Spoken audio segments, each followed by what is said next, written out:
Iran Israel युद्ध के बीच अब तक की सबसे बड़ी खबर आ रही है कि ईरान के गोकेस में भूकंप के बड़े झटके लगे हैं, जिसकी तीव्रता तकरीबन 4.3 बताई जा रही है।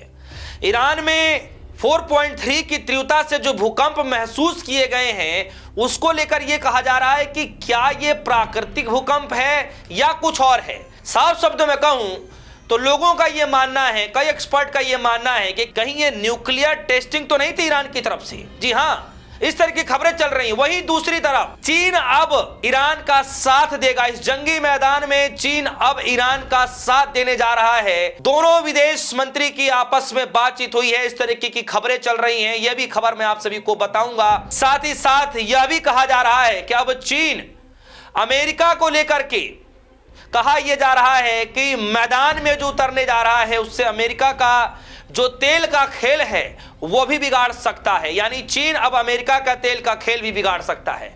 क्या कुछ है खबर में, खबर को पूरी विस्तार से आप सभी के सामने रखूंगा। सबसे पहले आप इस खबर के हेडलाइन को देखिए। एनडीटीवी की खबर है और खबर में लिखा है, ईरान के गोकेस में भूकंप के झटके, तीव्रता 4.3। दोस्तों, ये सच है कि ईरान के अंदर भूकंप आए हैं और भूकंप आने की वजह से धरती में कंपन महसूस किए गए हैं, जिसको लेकर यह कहा जा रहा है कि यह सिर्फ एक नेचुरल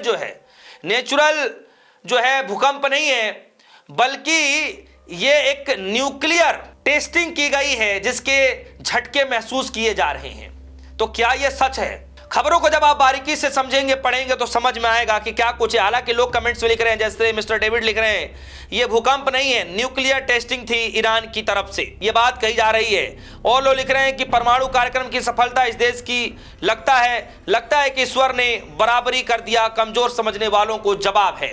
इस तरीके की बातें कही जा रही हैं। और इस खबरों के अलावा जो है खबर यह भी आई कि परमाणु टेस्ट करने पर जो है कितनी तीव्रता की भूकंप आती है, यह भी खबरें चलने लगी। इस खबर में जरा देखिए, आज तक की खबर है। उसके बाद मैं आगे आता हूं किस तरीके से चीन ने ऐलान किया है कि अब हम ईरान का साथ देंगे। किस तरीके से जो अमेरिका का खेल बिगाड़ने के लिए अब चीन भी मैदान में उतरने वाला है। आज तक की खबर को देखिए। खबर में लिखा है, परमाणु टेस्ट करने पर कितनी तीव्रता का भूकंप आता है। जी हां, कितनी तीव्रता भूकंप आता है यह जानना बड़ा जरूरी है, तभी आप समझ पाएंगे कि जो ईरान के अंदर भूकंप के जो झटके महसूस किए गए हैं, जिसकी तीव्रता 4.3 बताई जा रही है, वो क्या सच में भूकंप के झटके थे या फिर न्यूक्लियर टेस्टिंग की गई है। खबर में लिखा है, ईरान में 3 मार्च यानी आज के दिन 2026 को फार्स प्रांत के खोंज इलाके में 4.3 तीव्रता का भूकंप आया, जिसका केंद्र 10 किलोमीटर की गहराई पर था। अमेरिका भूवैज्ञानिक सर्वेक्षण यानी USGS के अनुसार यह भूकंप गेराज शहर से 52 किलोमीटर उत्तर पश्चिम में आया। इसका प्रभाव ग्रामीण इलाकों में महसूस हुआ, कोई बड़ा नुकसान नहीं हुआ। कुछ रिपोर्ट्स ने दावा किया कि यह भूकंप ईरान के गुप्त परमाणु परीक्षण की वजह से हुआ था, लेकिन विशेषज्ञों का यह कहना है कि ऐसा कुछ भी नहीं है। इस बात को खारिज कर दिया। सिंडिक आर्जियन लाइव की रिपोर्ट में कहा गया कि इस भूकंप और किसी परमाणु या सैन्य गतिविधि के बीच कोई वैज्ञानिक सबूत नहीं है। यानी ये जो कहा जा रहा था कि 4.3 की तीव्रता से जो भूकंप ईरान के अंदर आए थे, वो कोई भूकंप नहीं, नेचुरल भूकंप नहीं है, बल्कि एक तरीके का ये परमाणु टेस्टिंग की गई, यानी न्यूक्लियर टेस्टिंग की गई है। लेकिन अब यह खबर आ रही है, पता चल रहा है कि कोई भी वैज्ञानिक पुष्टि नहीं की गई है कि क्या यह सच में भूकंप ही था या फिर न्यूक्लियर टेस्टिंग थी। अब आगे मैं आपको खबर में लेकर चलता हूं, जरा इस खबरों को देखिए। और इस खबर में लिखा गया है कि किस तरीके से अब इस पूरे मैदान में चीन भी उतर चुका है। एनडीटीवी की खबर और लिखा है, चीन ने कहा हम ईरान के साथ हैं, दोनों देशों के विदेश मंत्री की बीच बातचीत। और लिखा गया है, चीन और ईरान के विदेश मंत्री की बातचीत। चीन ने कहा हम ईरान के साथ हैं, संयुक्त की समृद्धता की रक्षा होनी चाहिए, यानी ईरान की समृद्धता की रक्षा होनी चाहिए। चीन ने इस बात को कहा है। अमेरिका इजराइल तुरंत युद्ध बंद करे। चीन और ईरान के विदेश मंत्री की बातचीत, यानी अब इस पूरे मैदान में, युद्ध के मैदान में अब चीन भी उतर चुका है। और चीन के विदेश मंत्री की तरफ से साफ तौर पर यह कहा जा रहा है, चीन की तरफ से दावा किया जा रहा है कि अब हम जो है ईरान का साथ देंगे।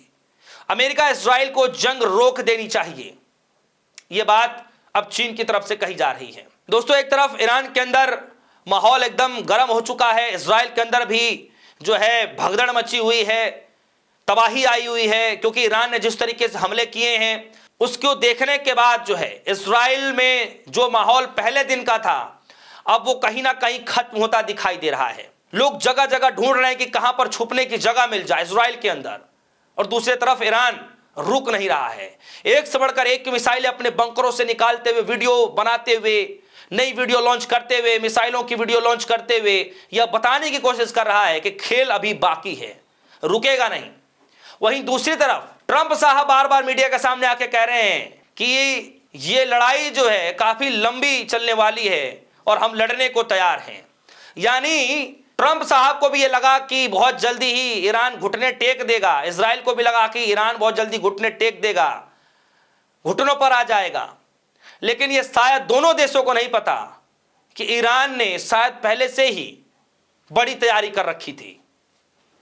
तो क्या सच में ईरान अब पीछे हटने के मूड में नहीं है? इन खबरों के बीच में एक और खबर निकल कर आई कि किस तरीके से चीन अमेरिका के तेल का खेल बिगाड़ देगा। खबर आई आज तक कि US China crude oil conflict अब अमेरिका का तेल का खेल बिगाड़ेगा, चीन कर दिया ये ऐलान। क्या ऐलान किया है आखिर चीन ने?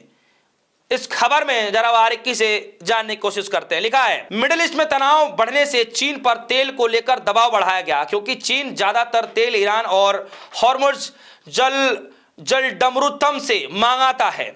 यह वही मार्ग है जो ईरान के कंट्रोल में है, और अब ईरान ने साफ तौर पर कह दिया है कि कोई भी तेल टैंकर या जहाज इस रास्ते से गुजरता है तो उस पर हमला होगा। वहीं सऊदी अरब का रिफाइनरी भी एहतियातन बंद कर दिया गया है। ऐसे में चीन के तेल आयात को लेकर संकट पैदा हो चुका है। हालांकि चीन के पास 6 महीने का रिजर्व कच्चा तेल पड़ा हुआ है। कुछ एक्सपर्ट का कहना है कि ईरान पर हमले के बहाने अमेरिका ने चीन के तेल आयात का समीकरण बिगाड़ा है। इस कारण चीन भी अमेरिका का खेल बिगाड़ सकता है। का भी आधिकारिक बयान संकेत दे रहा है कि चीन जल्द ही अपने एनर्जी के आयातों और रिजर्व को लेकर बड़ा फैसला ले सकता है। चीन के विदेश मंत्रालय ने चेतावनी दी है कि वह अपने एनर्जी सिक्योरिटी को रिव्यू कर रहा है और चीन अपनी एनर्जी सिक्योरिटी पक्का करने के लिए जरूर कदम उठाएगा। चीन का यह बयान संकेत देता है कि आने वाले समय में चीन के तेल आयात में रुकावट होने वाले देशों या मार्गों के प्रति एक्शन ले सकता है। इसीलिए चीन ने कहा है कि युद्ध रोक दिया जाए। यानी अमेरिका और इजराइल को यह बात चीन की तरफ से कही जा रही है कि युद्ध रोक दिया जाए, हम जो है अब ईरान के साथ हैं। दोस्तों, क्या लगता है कि यह माहौल जो शांत होने की बातचीत कही जा रही है, कहा यह जा रहा है कि बहुत जल्द यह युद्ध रुक सकता है, तो क्या ऐसे हालातों में अब चीन भी मैदान में उतर चुका है? क्या अब ऐसे हालात में लगता है कि यह युद्ध रुक पाएगा? आपको क्या लगता है? आपकी जो भी राय होगी वीडियो कमेंट सेक्शन में जाएगा, अपनी राय जरूर रखिएगा। और अगर चीन भी मैदान में उतरता है तो अंजाम क्या होगा? फिलहाल के लिए दीजिए इजाजत। देखते रहिए न्यूज़। धन्यवाद।